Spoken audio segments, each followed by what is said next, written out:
Good morning, everyone. Thanks for joining me here on the WITN First Alert Desk at 8 a.m. I'm Gigi Barnett, and Jim is just about to join us here. We're going to get started with all things weather related. I know this weekend we've been talking about it for the last couple of days.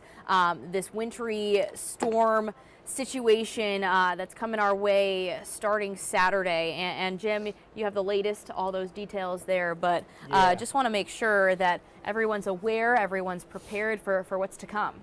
Yeah, right off the bat, I'm going to say things continue to change. Right. And that's been every day, shifts and changes, and we kept kind of harping on that early week. And the trend this morning from yesterday's data is a little bit more to the rain side, towards the coast, getting a little further inland with the rain. This is a good sign. Doesn't mean it's going to continue, though. But it certainly is the way we like to see things shifting.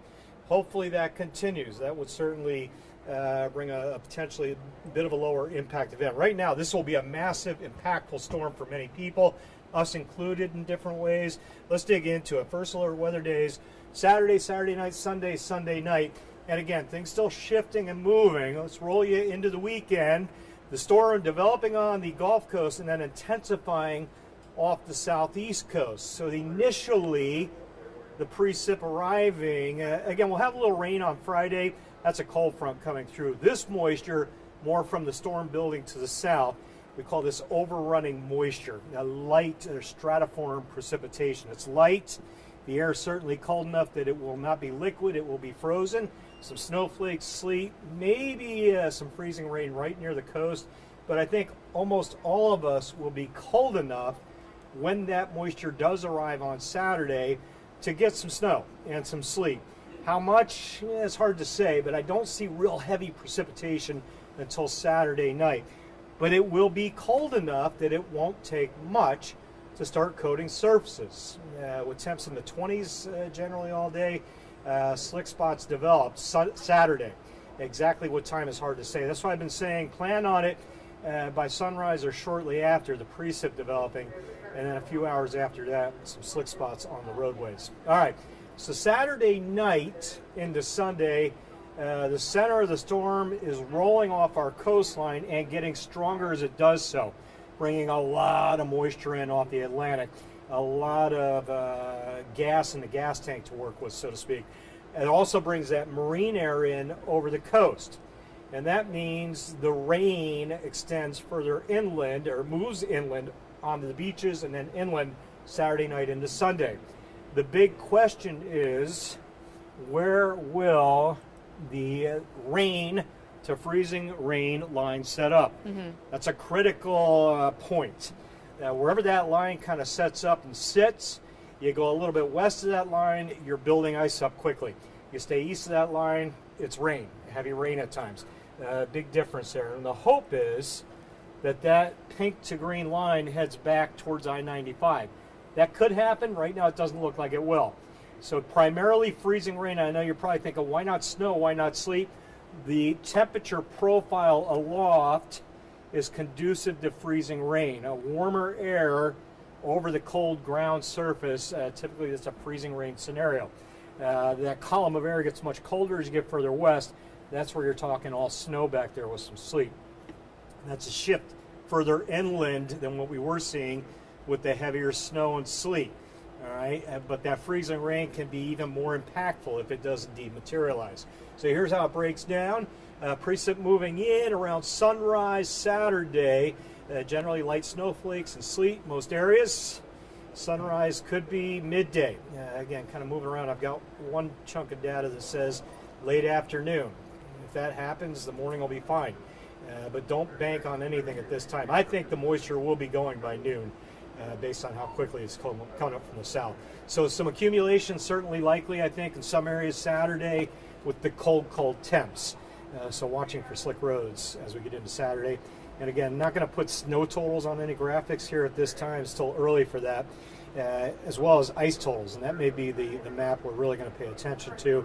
Saturday night, Sunday night, storm is intensifying as it tracks along the coastline, bringing in all that moisture.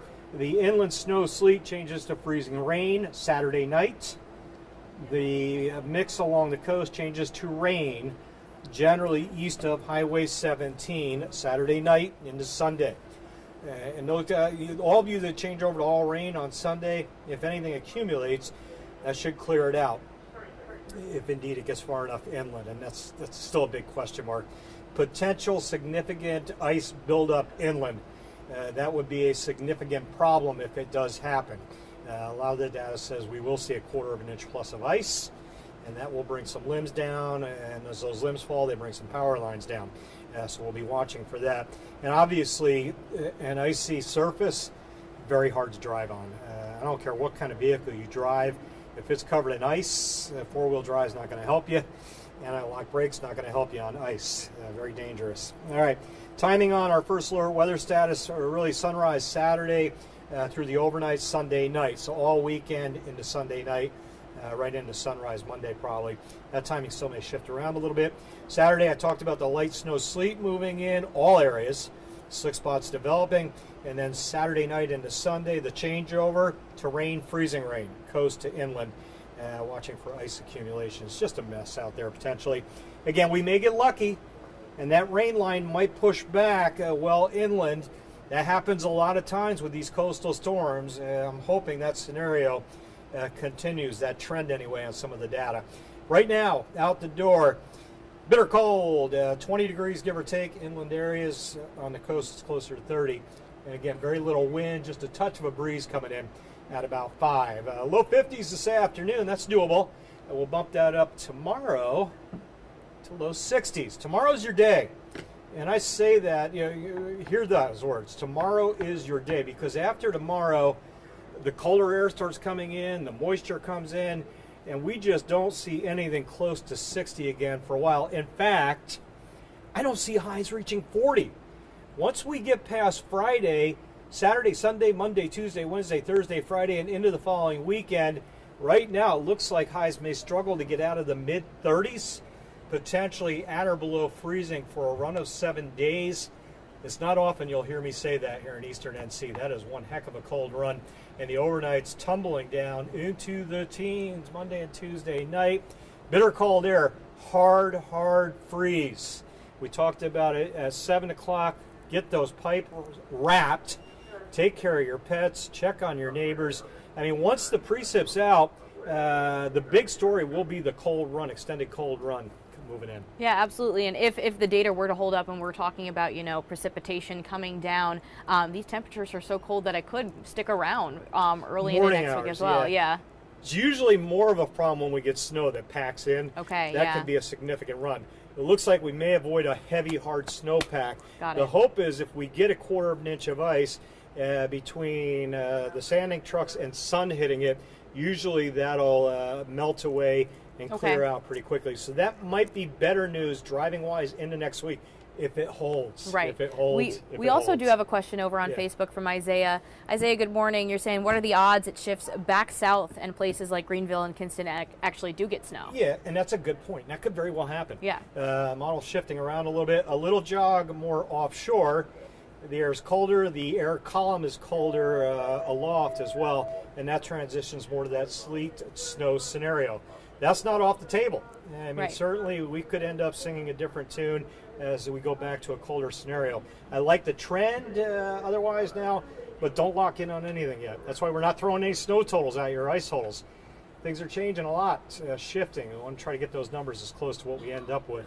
And that means waiting until maybe tomorrow and Friday. Yeah, and with all this potential shift as well, be sure to stay in touch with WITN. I know Jim's going to be looking closely at it. All of our meteorologists throughout the day, every time that there's a new data model or something that's updating, we'll have all the latest. We do have our WITN weather app. We do have everything online as well. So please be sure to stay in tune to all of that as we get closer and closer to this weekend. Yeah, Charlie's sitting off camera right now.